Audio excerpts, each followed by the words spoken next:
with that, uh, today's presenter and lead of the roundtable is Shirley Lin from the United States Naval Academy.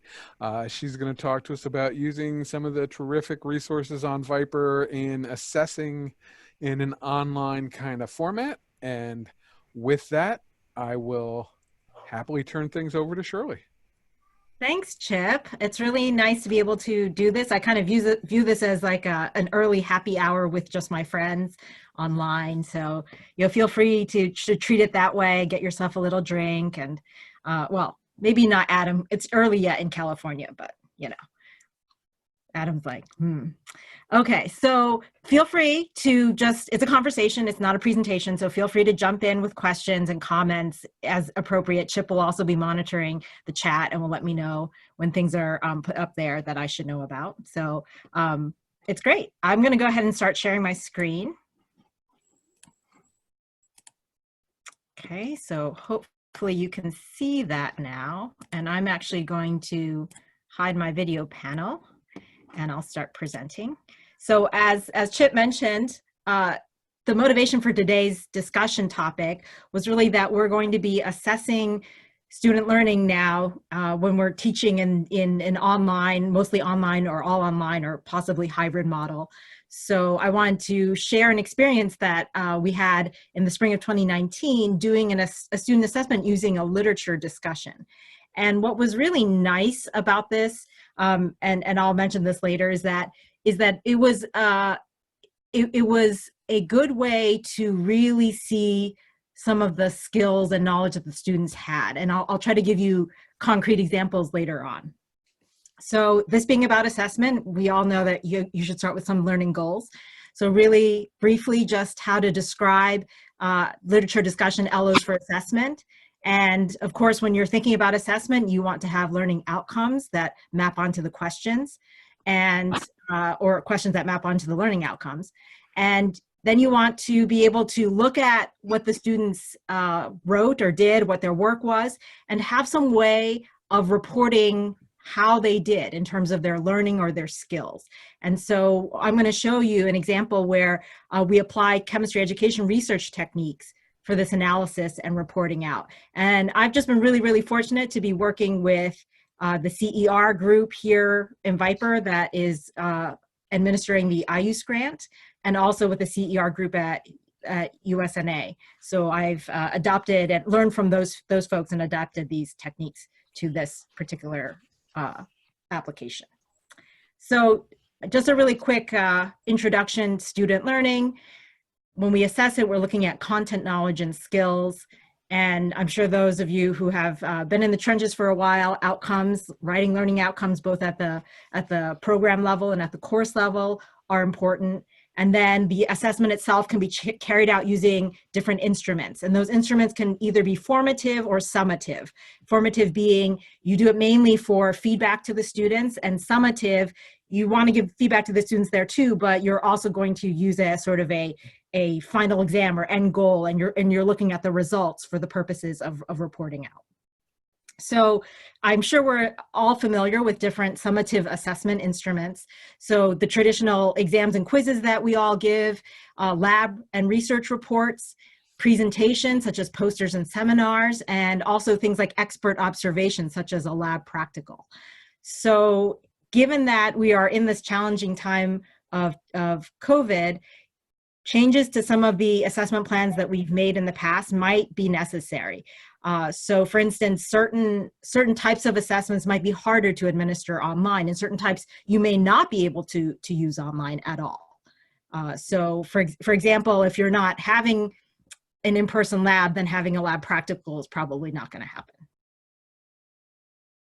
So the kind of assessment we did in the spring of 2019 focused on using a literature discussion. And the advantages for us using this literature discussion is that from my point of view, it's a really authentic experience for students, you know, especially students as they are doing research or preparing to do research, to be able to pick up the primary literature and get information from it.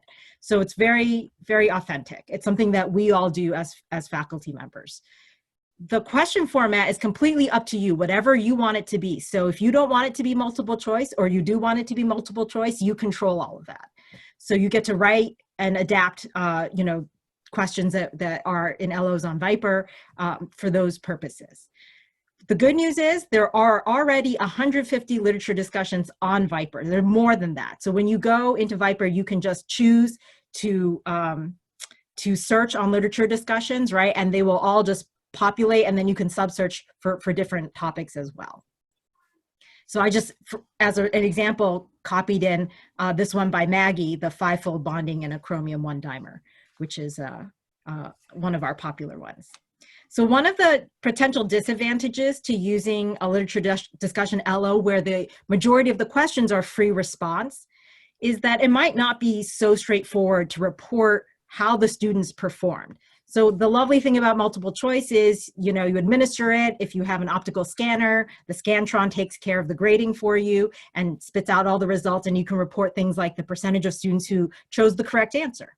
So that's really, really nice and not too time consuming. Here, when you've got different student responses, analyzing and reporting out how the students performed usually takes a little bit more time and effort. So I'm going to use as a case study this literature discussion assessment that happened in the spring of 2019. And as background, it was administered to 34 of our chemistry majors that were seniors. And this was during our spring one credit seminar course. So it's called seminar, but actually a whole lot of other activities also take place during seminar. But the majority of the course is the students presenting their research to each other. We usually take a little bit of time at the very beginning of the semester to do this assessment for several reasons, one of which is that gives the research students who really usually only have had one semester, the fall semester, to do research, a little bit more time to get some more results before they have to present. So that was the motivation for waiting and doing this assessment at the beginning. We also discovered the hard way several years ago that if we tried to do an assessment too late in the semester, then, as I'm sure a lot of us are familiar with, senioritis has kicked in by that time, and there's no amount of sort of incentive that can get the students to really dig in and show what they know. So this literature assessment, because it was given to seniors, was meant to be a holistic assessment across the whole major. And what we wanted to do was look at the concepts and skills that were taught in the various foundation level courses throughout the major, and then look at the skills that are related to reading, in particular the primary literature. So I will stop here and say that in terms of reading the primary literature, within our major, it's not as probably consistent and codified as it should be. There's some amount that occurs throughout the sophomore and junior year, and then there's some that go along in senior year with students doing research with one-on-one mentoring from faculty. So that does happen. But in terms of, do we know if a particular student whose name we picked out of a hat had, these 3 papers that they read before they got to this assessment, we can't actually say something like that. It's much more loose. Okay, so the choice of article came from the fact that in the spring of 2019, we were the department in the Division of Math and Science at the Naval Academy that was slated to host the Michelson Lecture. So I work in the Michelson building. It's named for Albert Michelson, one of our 2 Nobel Prize winning alums. And when you host the Michelson Lecture, you get to invite the speaker, and the speaker is from the discipline of the department that's hosting. So our choice for that year was Dr. Fraser Stoddard, who won the Nobel Prize in 2019. And what we did was knowing that he was coming in April, so this assessment predated that talk itself, we looked through some of his really influential and seminal articles in the literature and picked one that we thought was going to be appropriate. And when we say appropriate, what we mean is that this particular paper, this is a JAX paper, had aspects of thermodynamics, electrochemistry, kinetics. You get the picture. It really was a nice example of how these researchers, and you can see that there are many, many authors here, brought all these different tools to look at this particular topic and this particular research question that they were investigating. So to give you some idea, because we wanted this to be a holistic assessment, we were looking for a paper that did cover a lot of different topics. If you were trying to assess more specifically, like in your inorganic course, your foundation level inorganic course, you might not want to choose a paper that contained quite as broad a swath of different topics. So I'm just going to really briefly tell you a little something about the article so that later on when I show you the questions that we wrote for the assessment, it will make some sense. I just covered up. The reference is down there, but in this particular paper, the researchers created a pseudo-rotaxane, which consisted of a macrocycle, which is shown here. This is a cyclobis paraquat macrocycle, which has 4 positive charges, and we can call that the macrocycle of the ring because this is a really unwieldy name. And then this dumbbell. And what happened was, because of the design of the macrocycle and the dumbbell, the macrocycle likes to associate and form the pseudo-rotaxane, where the ring lives over this naphthalene unit shown here in red. And then what the researchers were able to prove is that, sorry, every time I move my mouse, it looks like that bottom menu pops up. I'll stop moving my mouse. So in figure B here, what happens is the researchers proved that the macrocycle would only slip on the dumbbell over the isopropyl group that's in green, and upon a chemical or light-driven reduction step would then come off the dumbbell only via the blue end, where the pyridine is, the pyridyl is. So they show that they could do this repeatedly using this oxidation reduction cycle. Okay, so this is interesting because this group is interested in molecular machines, right? So this is an example of unidirectional translation. So that's hopefully enough. If people have questions along the way, I can hopefully answer them. Okay, so we started with that paper. We thought about our learning goals, and then we wrote the instrument. And we knew that we were going to administer this during one of our seminar sessions, which is 50 minutes long.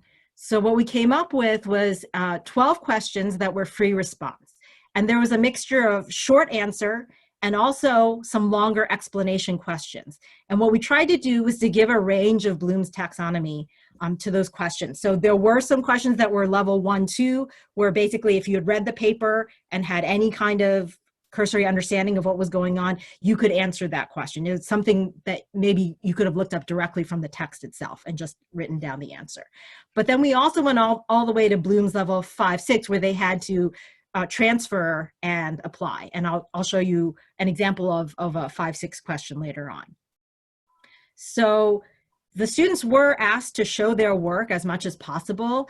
And given that we had administered an instrument, an in-house instrument, where we asked questions that required explanations in the past. So this is a few years before this.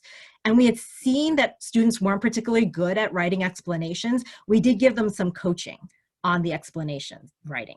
So just to give you some idea, this is a slide from the presentation that was given to the students about how to write good chemistry explanations. And I'm not going to spend time to show you this, but after going through all of these different points with them, we took actual student responses from a previous assessment and kind of showed them, well, here's one where the student was on the right track, but it wasn't very complete. Here's one where the student is indicating they know something, but they're not using scholarly language. So we had actual, concrete examples to go with that. So I won't read through all of these. I think it's probably the same kind of prompts you would give to your own students when they're answering questions that require an explanation on an exam or quiz or something of that nature.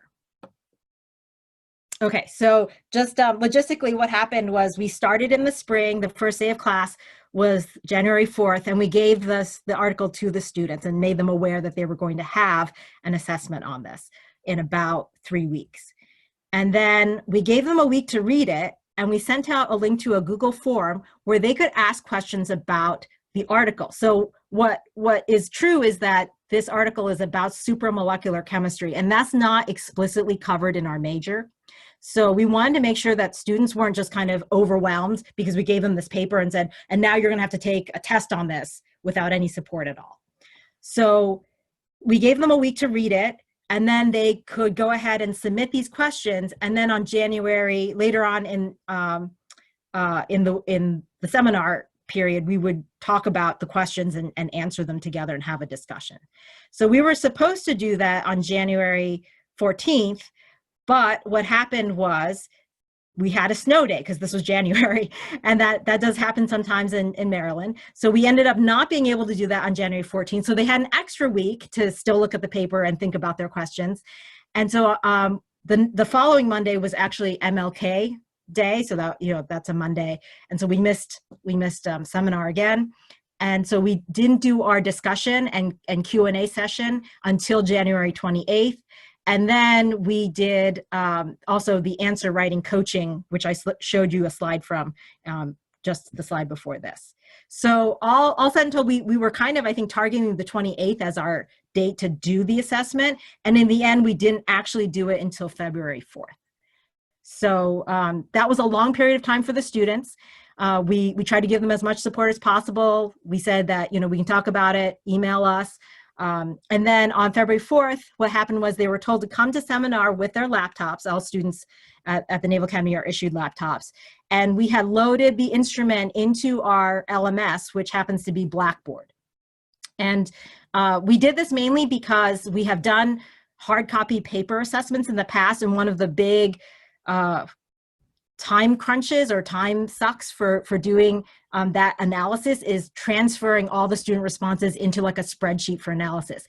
If we do it, you know, since we did it in the LMS, Blackboard did that for us, so we could skip that very time-consuming step. We let the students have the article with them, and we also told them that any notes that they wrote on the article itself, they could have access to, but it wasn't the sort of thing where they could just come in and have, you know, pages and pages of notes. The other thing I will mention about the LMS is that we did in Blackboard use a lockdown browser. So while they were taking the assessment, they weren't allowed to just be on the internet or texting each other or trying to, you know, figure out things any other way.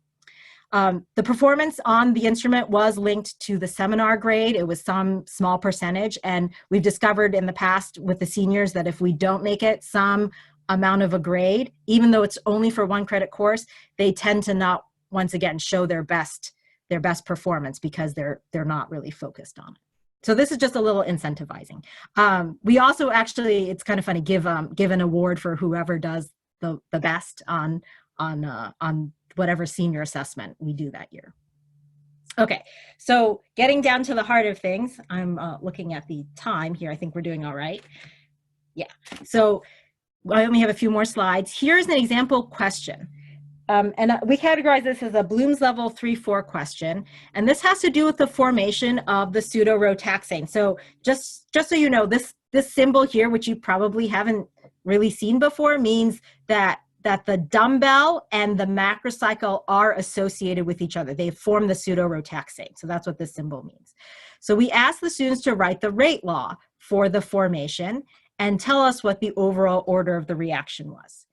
Okay, so I know you all haven't read this paper, but it's the formation of the pseudo-rotaxane from 1 macrocycle and 1 dumbbell. So it should be first order in each and second order overall. That would make sense, right? And in the paper, there's a discussion of how they did use kinetics to investigate the rate law and measure what the order was in, I believe it was the macrocycle, by making, you know, pseudo first order kinetics, by making the concentration of the dumbbell D1 plus much higher.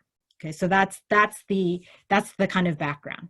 So I'm going to show you next. I don't expect you to read this in detail, right? I'm going to show you just a subset of the student responses, which I just copied and pasted right out of the spreadsheet created by Blackboard when the students put in their answers. Now, you'll notice a couple things. First of all, it is really clunky to do things like superscript, subscript, so those largely didn't appear and stuff like that. But what I'm trying to get across here is that by allowing students to just have this blank space to write an answer, you just get a lot of you get a lot of insight into what they're thinking and what they're doing. We also did encourage them to write. You can see the second answer here. Someone wrote out of time. We said if you skip that question, you ran out of time, just write out of time, so we know that you didn't leave it blank because you didn't know the answer. Okay, so you can see all these different responses here. So here's where the analysis part comes in. How does one take 34 responses that look somewhat like this and make sense of it so that you can report out how the students performed? So the approach is an approach, as I mentioned, that comes from chemistry education research, and it's called thematic analysis. So rather than just like saying all these words, what I'll say is what you do is you look at the student responses and you see if there are certain themes that emerge. Are there students that are doing similar or saying similar things in their responses? And what you do is then assign that particular feature a code. And then you go through and you code all the responses for whether it's there or not. And then what you can do is you can count up the number of responses that had that code. And out of 34, you can then report that out as a percentage of students who exhibited this particular skill. So the advantage of this approach is that in the world of assessment, at least, we do like to have quantitation. And what this does is it takes qualitative data in the form of all these different student responses and gives you a way to report it out in a quantitative fashion. So I'm happy to answer any questions people have about that right now, or you can ask later on after we're done.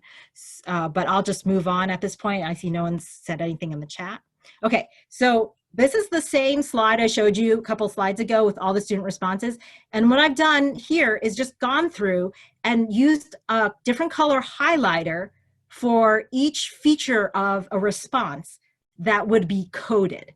So you can see, for instance, that a couple of people said that their reaction is overall first order. So I can make a code for that, and it's here in this sort of pink highlighter. And then a couple of people said that the overall order was pseudo first order. Okay, so I gave that an orange code.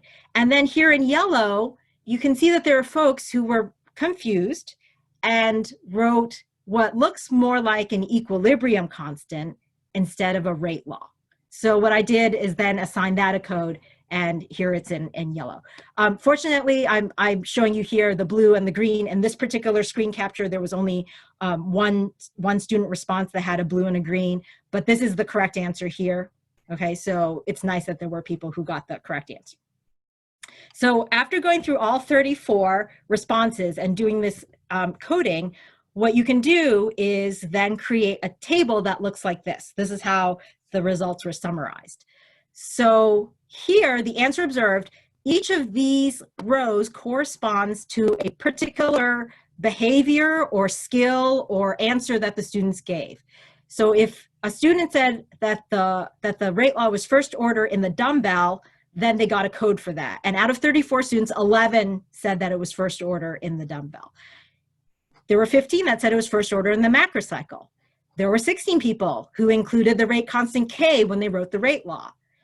Only 5 people realized that the reaction was overall second order, and 3 people actually said it was pseudo first order, which of course isn't really an answer to what's the overall order of a reaction. That's more of the conditions under which the researchers did the kinetics experiments.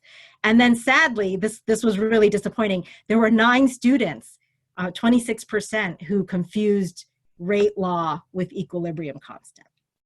So this is the sort of analysis that can give us some ideas, and these are results that we shared with our entire department. So you can imagine, for instance, all the folks that teach kinetics in the major might be thinking to themselves, well, how can we make sure that students aren't confused about the difference between writing an equilibrium constant and writing a rate law, and move forward with that. Okay, so I'm going to give you an example of one more question and one more analysis, and then we're going to open up to the roundtable discussion. So here's the last question on the instrument, and we call this a Bloom's level 5-6. So this question is asking, here in this picture, which I snipped out of the journal article, this is the dumbbell that the researchers used. And I'll stop moving my cursor for a second. we asked the students, well, what would happen if you didn't use dumbbell D1 plus, but you use the dumbbell, which the structure is drawn below, D4 plus. And as you look at it, hopefully the only difference you see, right, is that in D4 plus, the isopropyl group is missing on the phenyl ring at the green end on the left. So the question is, if you used dumbbell D4 plus, would you expect the macrocycle to go on and off of the dumbbell in a unidirectional way, like what the researchers showed in their paper? And then they had to explain their answer. Okay, so I'm not going to show you the slide where, you know, I show you a subset of responses and then there's all the coding. I'm going to just jump to the summary because I think the results were interesting. Okay, so here's what the students said. There were 21 students, 62%, who said that there wouldn't be unidirectional translation. 5 thought that there would be unidirectional translation. And in terms of explanation, 20, which is almost, you know, as many as said no, realized that it was the lack of steric hindrance that means that there wasn't going to be unidirectional translation. And then there was a code given. So you can imagine that there could be other codes, but in this particular question, there was a code, the 4th code given was whether they used any scholarly language at all.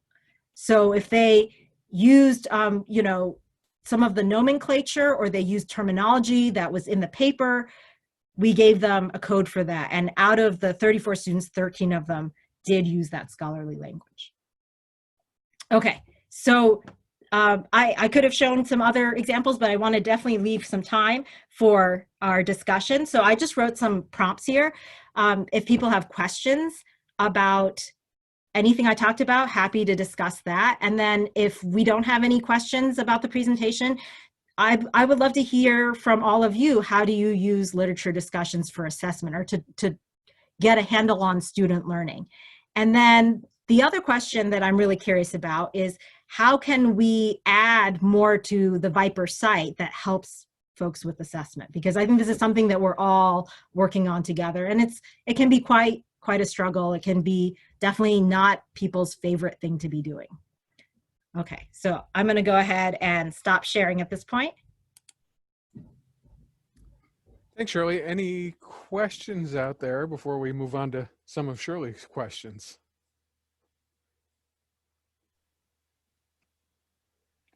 Hi, Taylor. Hey, so the codes that you had, those were emergent, right? So they weren't prescriptive. So were you generating those like as you were reading through them, or did you go in with like a list of things to look for? That's an excellent question. That's really a fantastic question. So thanks for reminding me to talk about this. So there's a couple ways you can do it. You can generate for each question an expert answer.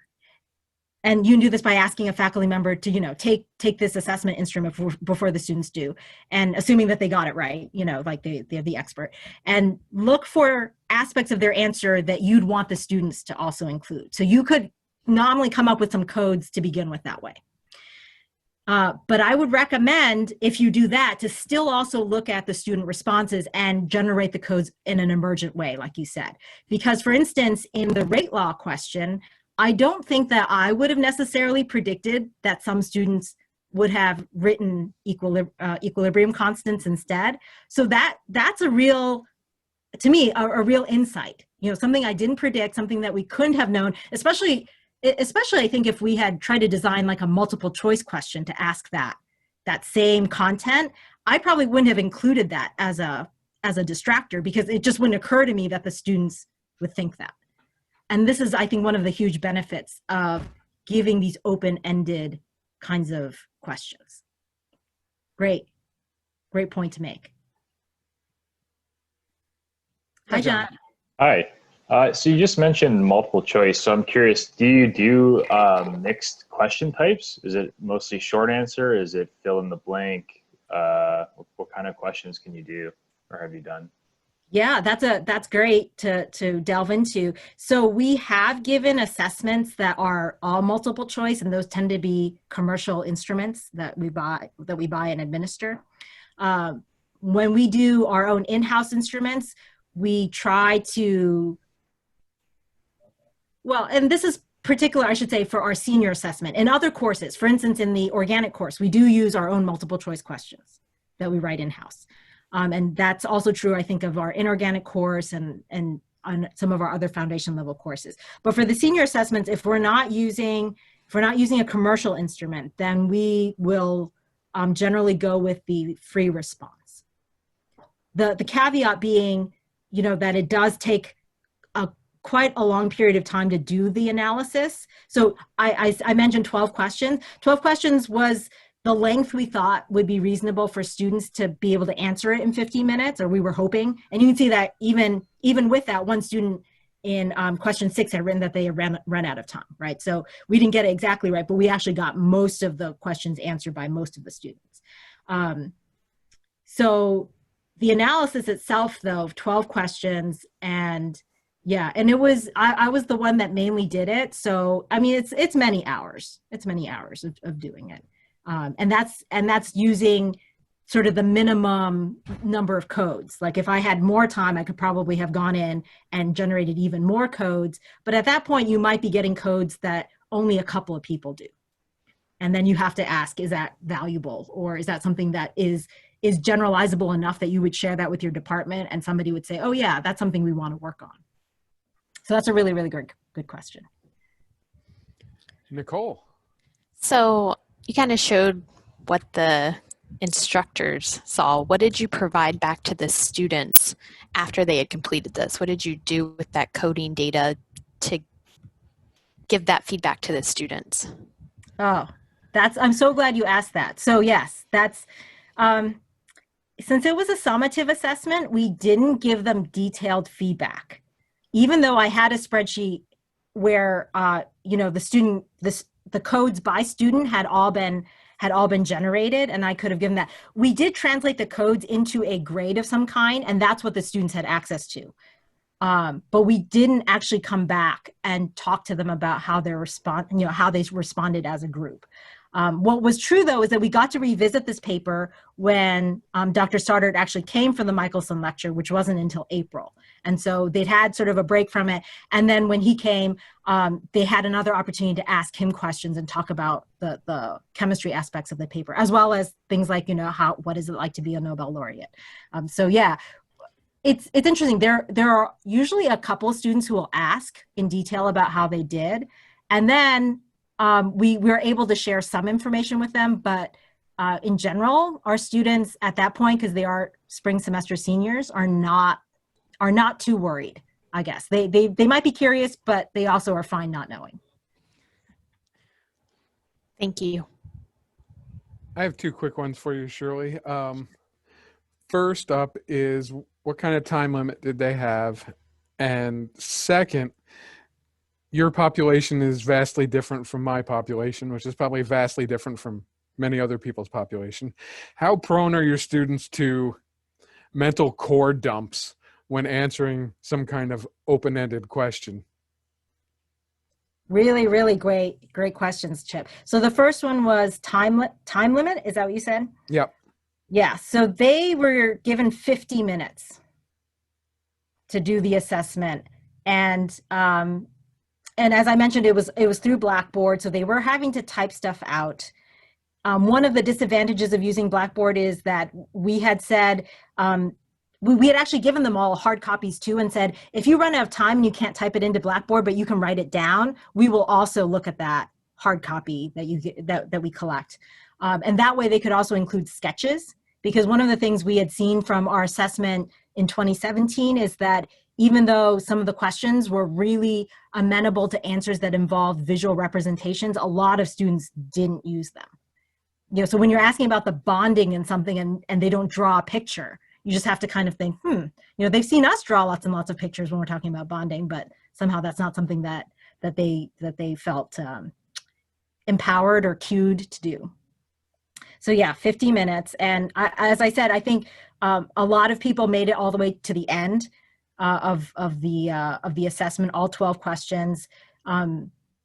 So it ended up being, I think, a reasonable amount of time. We told them not to spend time on formatting superscript, subscripts when they're typing in Blackboard and all that. We wanted them to just get their answer And your second question was about brain dumps, right?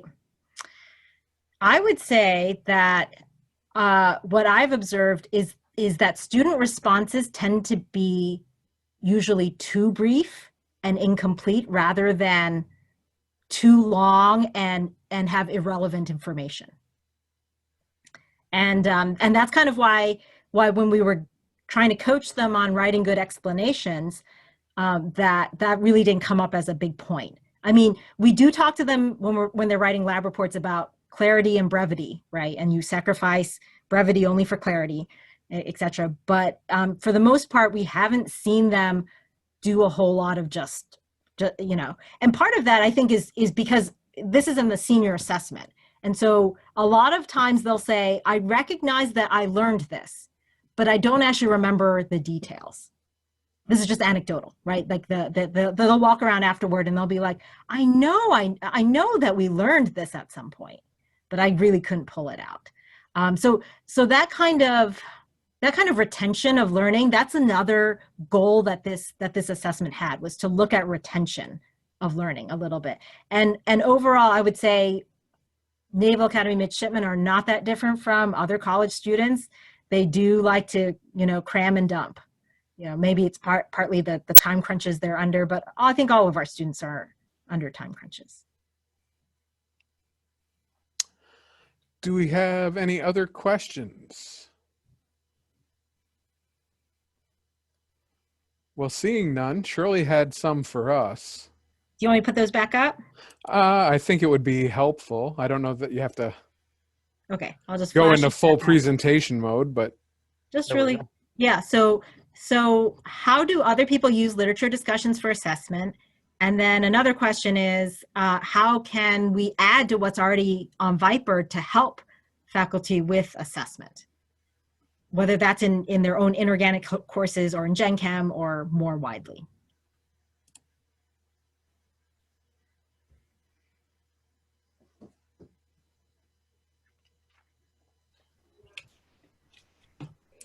So I actually used one of Chip's literature discussions for a lab assessment this spring, since they couldn't do labs in person. And that was kind of an interesting way to use it. I picked one where there was a lot of data in the paper, and they were analyzing trends like we would have done with a series of complexes that they made in lab.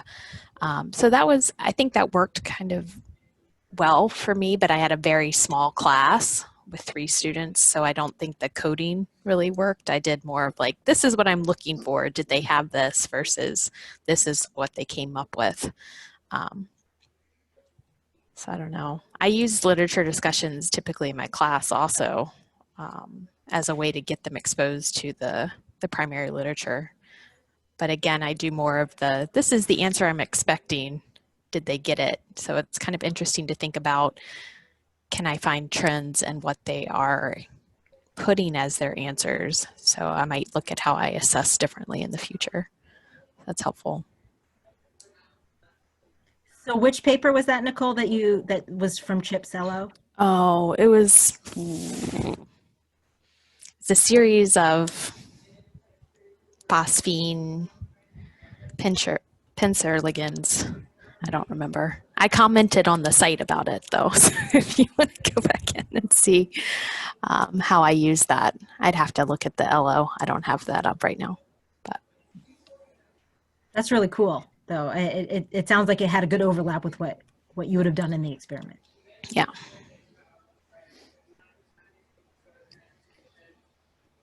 I've never personally used them. I'm curious if anyone has used it and what the success was, not in such a summative assessment, but more of like a formative assessment.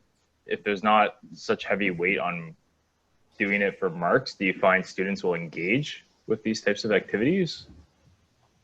Like, for example, like for a tutorial type exercise where there's not really going to be marks associated. I don't know if anyone's tried that. So I use lit discussions in my senior level in organic class. We do about 8 a semester. And they are incredibly low stakes. Basically, it's if you show up and at least participate, you're getting credit for participation. And we generally have just some really great discussions. Now, my class tends to be somewhere in the 6 to 10 range, but it really I think hammers home points to students. The first one I'll be doing next week, I can already tell you that we're going to be talking about carbonyls and back bonding, and I know we're going to have 5 or 6 people just kind of, wait, so we're dumping electrons into an anti-bonding orbital, but that's strengthening a metal carbon bond? That doesn't make sense. You know, they feel like they get it in class, but then when we try to apply it to a paper, they get a whole different understanding of it from that. So, and my students at least have really appreciated the, hey, I'm reading the literature. They find that's kind of exciting. And what they really find exciting is this made sense. I could follow this and understand it. You know, if you gave them the same paper when they were first years, they might be able to read some words, but they wouldn't necessarily be able to construct it. So. Yeah, that's great.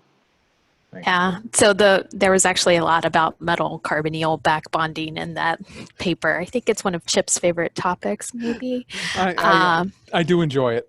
And it was interesting because out of my 3 students, there was one that got that the frequency shifts when you have back bonding, indicating that there's more back bonding in the IR, sorry.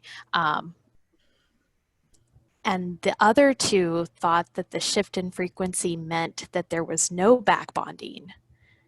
And I was like, where did this come from? Like, I mean, there were leading questions like, what does a organic carbonyl look like? What does a metal carbonyl look like in the IR? And so it was interesting to see that they didn't connect the dots between the spectra and also what they had learned in class. So it was interesting, a little sad probably. But I dropped the link to that LO into the chat if anybody's interested.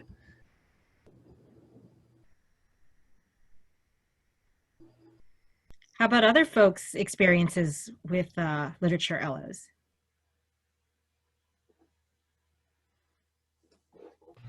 Well, I have used literature LOs in one way only, and last spring I was intending to try a new method, and I didn't get to. But I tend to do literature discussions as like a whole class, one big giant, you know, all class discussion, and I've moved to a thing where I actually sit outside of the circle. I don't participate. I actually literally sit at the instructor desk. They sit around the table, and I pretend to not listen. And then if it's going off the rails, I jump in, get them back on the rails, and then back off again. Anyone who knows me knows that if I were in the ring, it would be going off the rails more frequently, not less. But what I wanted to do was do more like just short, like, hey, read figure 1 or paragraph 7, and come to class ready to talk about, you know, that structure there, and to show them that, you know, Lewis structures are still useful constructs for a senior, for a Nobel laureate. And that's something I want to build in that I wasn't able to do because for some reason I only had half as many in-person meetings this year as I normally would.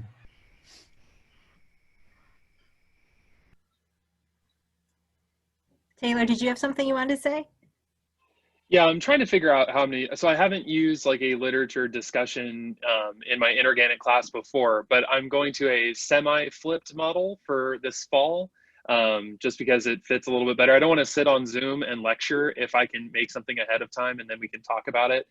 And I think that as that like group discussion, summative or formative kind of feedback mechanism, it works pretty well. So I'm going to try to write some of those in this fall, where they'll have some of the fundamentals built in, and then kind of the assessment they're going to work on with the group is working through a paper. But I like the idea of having some like targeted questions for the paper. I've only ever used them in like a vacuum, right? For like a question on an exam. They report this structure, tell me something about it. But I like having like a sequence that kind of builds upon itself. So I'm curious to see how it works out this fall. Well, make sure you give us some feedback on the site or something along those lines to let us know what you discovered. And if you have questions, feel free to ask.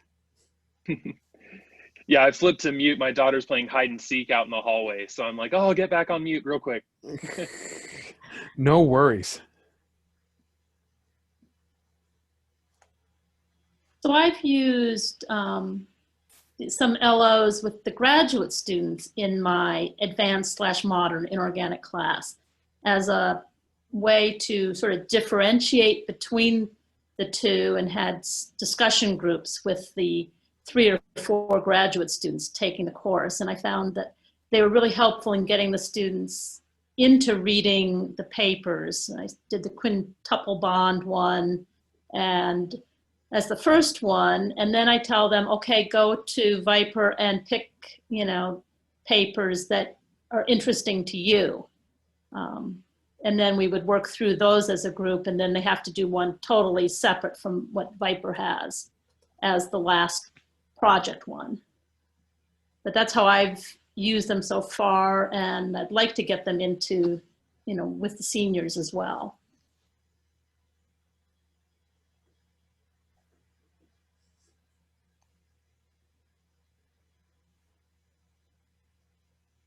Hi. I actually haven't done any literature type learning objectives. This is my first time teaching one of the upper level courses. So I found this really helpful, especially coding, because I've always struggled to use free response questions as any type of assessment question to be able to kind of sift through and figure out how to assess that. I've always used multiple choice. So even that is really helpful, and I'm looking forward to trying some of this out this semester. So we're seeing some shout outs to literature discussions that are some of our favorites in the chat. So those of you who haven't yet taught with literature discussion could take a look at some of those. They're tried and true. I'm curious, so I haven't actually put the literature discussion that was made for this assessment on Viper, the one that I talked about, but I could. And in part, I didn't do it because it's more organic, as you can tell, like the systems are organic for the most part. But if I did, would it be useful to include the spreadsheet with the codes that were used? Is that something that people would be interested in? And like we could do this, if somebody uses the blue solids for an assessment and comes up with codes, then they could add that as a faculty resource, faculty only file to the LO. Yeah, I think having the codes in the faculty section would be helpful to see. And as far as coding stuff goes, from what I've done in the past, like starting with something small is helpful. Like if you're thinking like, oh, I have this 6-page exam and I'm gonna start coding all these free responses, it can be super overwhelming.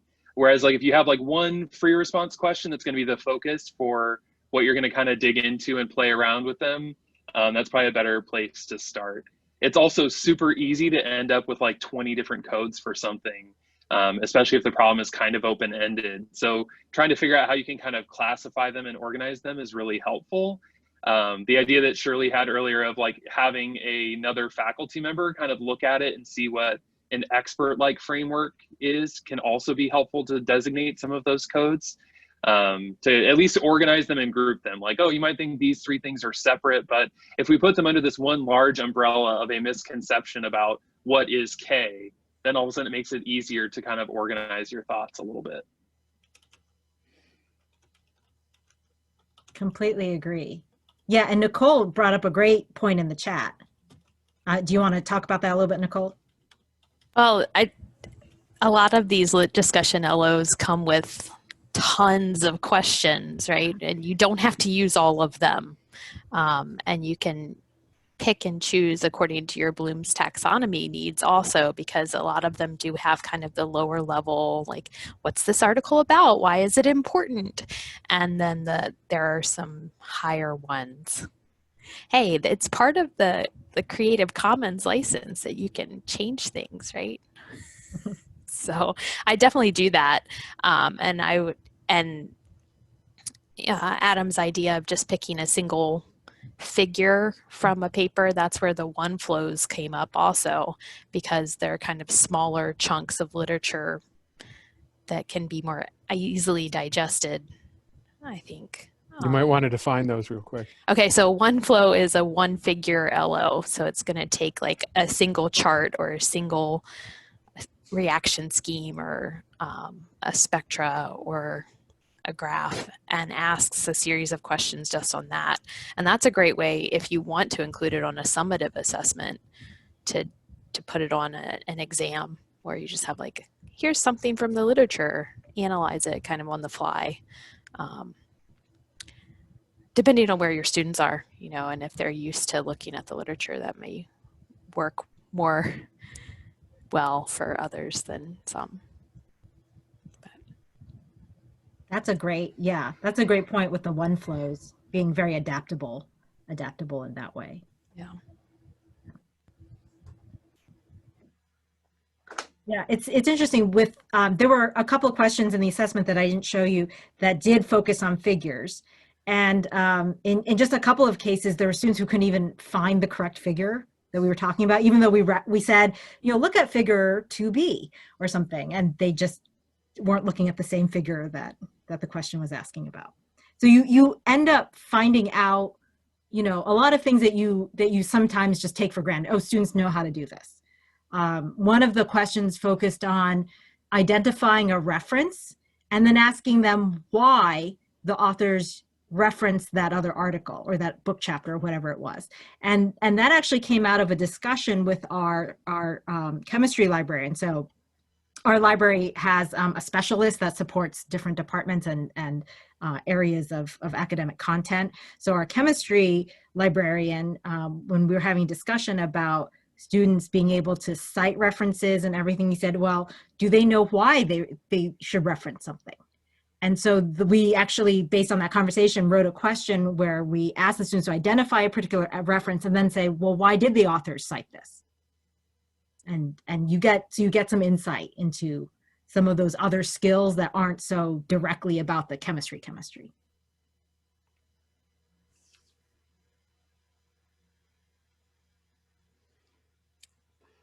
Well, we're approaching that hour kind of level. Do we have any other final questions, comments, ideas? Anything we can talk about? I did drop into the chat a link for a review for today's session. We'd appreciate it. They are anonymous, but we do love getting feedback. So if you could take a minute, that would be greatly appreciated. Oh, Chip, did you want to mention Team SLiTHER is forming? No.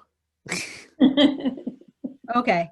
But because I wasn't at the meeting yesterday, I believe Team SLiTHER is currently myself and Carrie, who had to sneak out, but we are happy to take on another person or two if you're interested in joining us. I've got a volunteer, so I'll make a mental note, and I've got a video of this. We'll get in touch with you, Taylor, and see what we can do there. We would love another. I think I'm already on the channel for the Discord, so I sent Carrie a message. Okay. Yeah, I didn't check, so perfect. Great. Shirley, I don't know if you caught Margaret's question there in the. I'm writing so I'll just say aloud that I think, have we been putting links to presentations with the YouTube video? We haven't at this point. I think they've been shared in some fashion, depending on who's done them. Whatever you're comfortable with, we can make it happen. Okay. The one thing I was pausing upon is just I did snip a figure out of that paper. Yeah, I did look at that and got a tiny bit worried about posting the video, but said, meh. Well, I cited it. Fair use. I think we're okay there. You know, I looked closely at your copy of the title and the authors of it, and at first I was like, oh no, she's got too much. Nah, I think you can post the title of an article and the authors list without ACS coming after you. So, Well, if you want, I can certainly remove those figures from the presentation and just put it like a C figure, blah, blah, blah. that's probably the safe play. Okay, I will do that. And it's already in our SLiTHER folder. So Yep, once, I saw it there. yeah, then it's all ready to go. Okay, I'll figure out what that means. But we can share it with you, Margaret, and anyone else who's interested for sure. All right, no other questions, comments? I believe our next SLiTHER is next week. Is that right? We've got one more before we go to bi-weekly. I feel like the 27th. I regrettably. I'm checking the Discord. I think we were having a chat about that at some point. Even quite recently. Yeah, one of those things that is easy to find until you're under pressure to find it. That's right. Would it be an admin?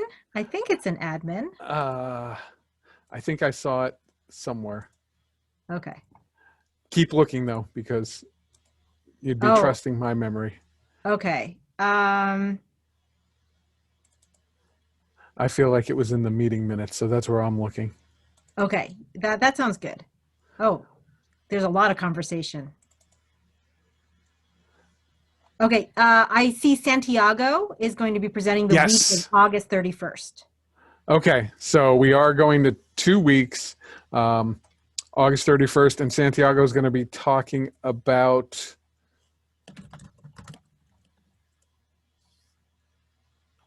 that was mastery-based grading. Thank you.